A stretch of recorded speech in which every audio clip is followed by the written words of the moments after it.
ఎన్టీఆర్, సావిత్రి, కాంతారావు, దేవికల నటన ఈ సినిమాకు ఓ ఎత్తైతే గయ్యాళిగా సూర్యకాంతం, ఆమె కుమారుడుగా రేలంగి కీలక పాత్రలు పోషించారు. మరో పాత్రలో రమణారెడ్డి నవ్వుల పువ్వులు పూయించారు. రమణ మార్కు హాస్య సంభాషణల్ని వీళ్ళిద్దరూ తమ నోట పలికించిన తీరు ఆరోగ్యకరమైన హాస్యాన్ని పండించింది. అటు హాస్య సన్నివేశాల్లోనూ ఇటు గయ్యాళిగా సూర్యకాంతం నటన అయ్యబాబోయ్ అనిపిస్తుంది.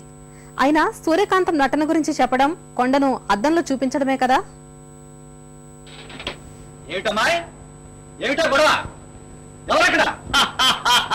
నీ గ్రేట్ లవర్ అప్పారావు అంటే నీ అల్లుడు వేదుగని.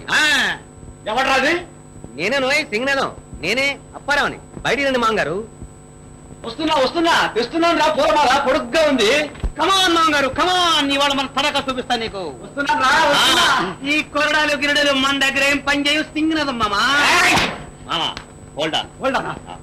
వస్తున్నా హోల్డానికి కాదు, యుద్ధానికి రెడీ రెడీ కానీ ధర్మ యుద్ధం. ఏం రెడీ? కమాన్ కమాన్ కమాన్. ఉండు ఉండు. పంచగట్ట లాభం రెడీ. సెకండ్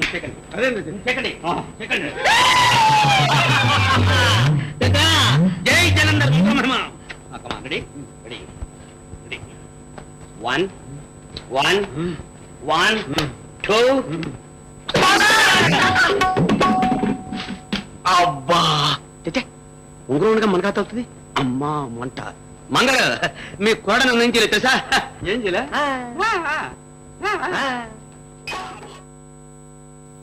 దర్శకునిగా మధుసూదన్ రావు స్థాయిని రక్త సంబంధం మరింత పెంచింది.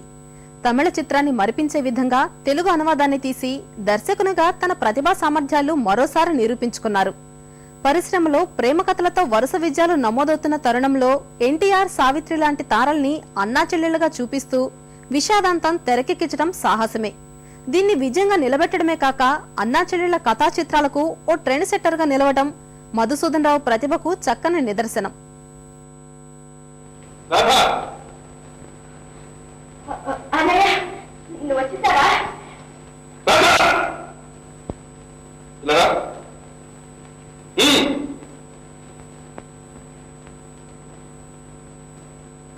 ఎన్నాళ్ళ నుంచి జరుగుతోంది కథ? ఏమిటన్నయ్యా, ఏం కథ? ఏమిటో నీకు తెలీదా? అసలు నీకింత గుండె ధైర్యం ఎవరిచ్చారని? బాబు, ఈసారి కుదిలేయండి. ఏదో చిన్నతనం తెలియజేశారు. ఏమిటి సుబ్బన్న తెలియంది?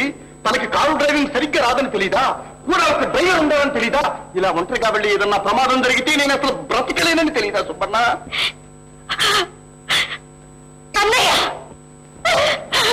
రాధా, ఏడుస్తున్నావా? అదేమిటమ్మా? నీకు నిజంగా నా మీద కోపం వచ్చిందేమోనని. కోపమా? నాకా? నీ మీద? నీ మీద నా కోపం ఎలా వస్తుందమ్మా? పిచ్చి తల్లి, అంత ధైర్యం నాకెక్కడదమ్మా. ఇదిగో రాధా, ఇంకెప్పుడు ఇలా ఒంటరిగా వెళ్ళకి. Good girl. నువ్వు చేసిన మొదటి తప్పు బహుమతిగా నీకు తీయటి కబురు చెప్తాను. ఏమిటన్నయ్యా? పెళ్లి. ఎవరికి? అనగనగా ఒక రాజు, ఆ రాజుకో బంగారు చెల్లెలు. ఉండు, నువ్వు రేపు మాపో పెళ్లి చేసుకోవాలని తెలుసా? తెలుసు. నీకు నచ్చిన రాకుమారుణ్ణి తీసుకొచ్చి నీకు పెళ్లి చేయాలని నేను ఆశపడుతున్నాను కూడా తెలుసా? తెలుసు. ఆ పెళ్లి కూడా ఎవరు తెలుసా?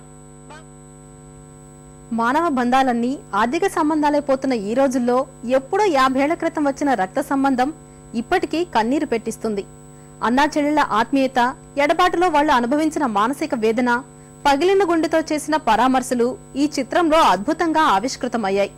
ముఖ్యంగా పతాక సన్నివేశాలు చూస్తుంటే కళ్లే కాదు, మనసు కూడా ఆర్ద్రమవుతుంది. ఒక్కటిగా కలిసి పెరిగిన అన్నా చెల్లెళ్లు ఒక్కటిగానే ఒరిగిపోయే దృశ్యం ఎప్పటికీ మనల్ని వెంటాడుతూనే ఉంటుంది. అమ్మా రాధా, నాదొక్క ఆకలి కొడుకుందమ్మా. చాలా కద్దుకుంది. తీరుస్తావా తల్లి? చెప్పన్నయ్యా, చెప్పు, వెంటనే చేస్తాను. నేను ఇప్పుడు బీదవాడినమ్మా. నాతో వెయ్యమందుతావా తల్లి? నా కూతుర్ని నీ కొడలిగా తీసుకుంటావా అమ్మా? అన్నయ్య, ఎంత మాట అన్నావు అన్నయ్య. నాకంతకన్నా అదృష్టం ఇంకేముంటుంది? నేను అదృష్టం వచ్చిందమ్మా, నేను అదృష్టం వచ్చిందమ్మా. మంచి రోజులు వచ్చాయమ్మా, మంచి రోజులు వచ్చాయి. మాకు శాంతినిచ్చాయి. మధురమైన మాట, కవిన నూనె, మధురమైన మాట, తీర నూనె.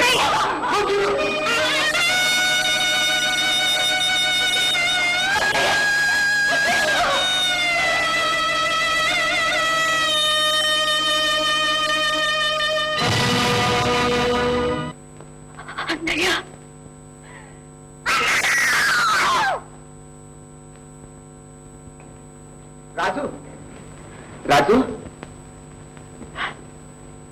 రాజు రాజు ఈ పాదాల మీద పడి క్షమాపణ చెప్పుకుందామని వచ్చాను రాజు.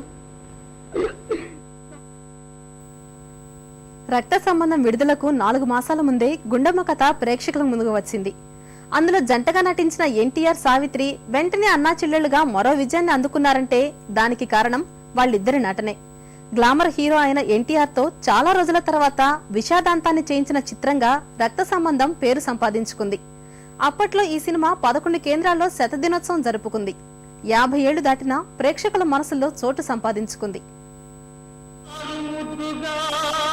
అన్నయ్య పెంచిన చెన్నాయి అతనితోనే జీవితం చాలించే, ఒకటిగా జన్మించి ఒక్కరుగా జీవించి ఒకటిగానే వారు ఒరిగిపోయారు.